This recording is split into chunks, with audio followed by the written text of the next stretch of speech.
Watu wengi wamedhani kupata TIN number ni lazima uende ofisi za TRA. Hiyo sio kweli. Sasa katika video hii mimi nitakwenda kuonyesha namna ya kuweza kupata TIN number kwa kutumia simu yako ya mkononi tu. Kama mwanzo hadi mwisho wa video hii, bonyeza neno subscribe, like video hii na share video hii ili tuende pamoja. Hatua ya kwanza kabisa, katika sehemu ya Google search taxpayer portal. Utasearch taxpayer portal na baada ya kusearch utaweza kuiona hii taxpayer portal ya TRA. Unachotakiwa kufanya ni kugusa ili uweze kufungua hii taxpayer portal. Na vitu ambavyo unatakiwa kuviandaa kabla ya kuanza process hizi, hakikisha una namba yako ya NIDA pamoja na namba ya simu, au hakikisha una kadi ya mpiga kura au leseni ya udereva au passport ya kusafiria ili uweze kupata TIN namba yako. Moja katika hizo document nilizotaja ni lazima uwe nayo. Basi baada ya kuingia katika portal hii utasubiri kidogo portal load, na kama unavyoona portal yetu imeweza kufunguka. Sasa wewe moja kwa moja utagusa hivi vidoti vitatu hapa juu, na baada ya kugusa hapo utaona kuna portal mbili hapa. Kuna option mbili, kuna option ya kulogin, alafu kuna option ya TIN registration.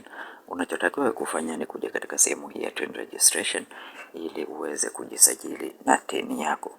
Hapa kuna njia kadhaa ambazo unaweza kutumia. Application type, kuna TIN application without NIN, lakini pia kuna TIN application with NIN.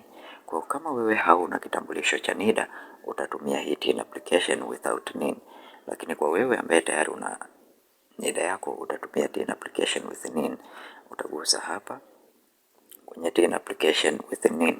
Baada ya hapo utaweza kuona hii sehemu hapa chini, utatakiwa kujaza namba zako za NIDA, lakini pia utajaza namba za simu, then utaselect category ambayo unataka, kama ni TIN kwa ajili ya biashara, TIN kwa ajili ya non business, au kama ni business. Baada ya kuselect basi utabonyeza neno proceed na utaendelea na hatua zingine zinazofuata ambazo ni kujaza taarifa zako, mkoa uliopo, wilaya uliopo, pamoja na kuconfirm majina yako na email na namba ya simu pia utaweza kuziweka, na kucreate pia password yako ya kuingia nayo katika portal hii.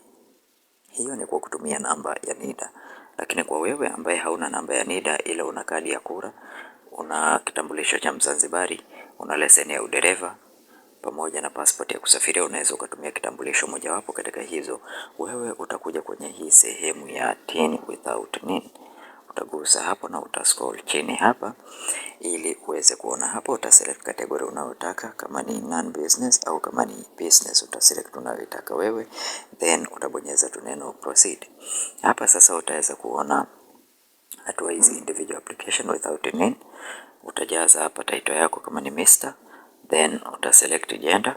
Baada ya hapo utajaza jina lako la kwanza, utajaza jina la kati, utajaza jina la mwisho, utajaza tarehe yako ya kuzaliwa, utachagua nationality yako, utaselect resident, kama wewe ni Mtanzania utaweka resident hapo.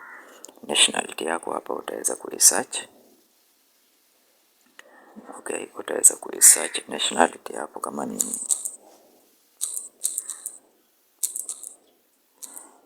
Tanzania basi utaweza kusearch nationality yako hapo.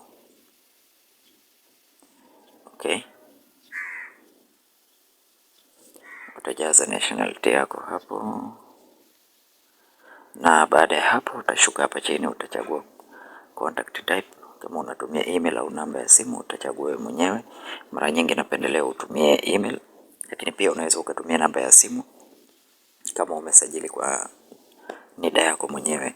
Lakini kama hauna NIDA, pendelea kutumia email, kwa sababu namba ya simu unaweza ukabadilisha, na namba ya NIDA kwa vile sio yako basi uweze kuipata tena hiyo namba. Kwa hiyo pendelea kutumia email kama hauna NIDA.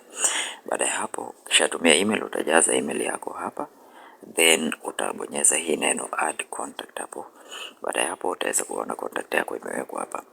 Attachment required. Sasa hapa utaselect attachment uliokuwa nayo, kama ni kadi ya kura, kama leseni ya udereva, kama passport, au kama ni barua ya utambulisho kutoka serikali za mtaa, au kama ni kitambulisho cha Mzanzibari. Utaselect kitambulisho mojawapo, utaingiza namba ya kitambulisho chako hapa, then uta-upload ile kitambulisho chako, utaipiga picha.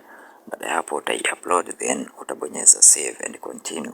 Ukishabonyeza save and continue basi utaenda kwenye declaration moja kwa moja. Hatua za kufuata ni kuna personal information, utakuja kwenye residential location, ambapo hii residential location hapo utakuja kujaza mkoa, wilaya, kata, mtaa ambao upo, na baada ya hapo uta select reason for TIN application. Kwa nini unaomba TIN? Utajaza sababu, then declaration. Baada ya hapo umemaliza, utaweza kupata TIN namba zako.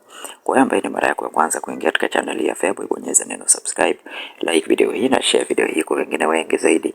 Lakini unaweza ukajiunga na grupu letu la WhatsApp kwa ajili ya update mbalimbali kuhusu ajira, elimu pamoja na mbinu mbalimbali. Jiunge na grupu letu, link ipo katika description ya video hii.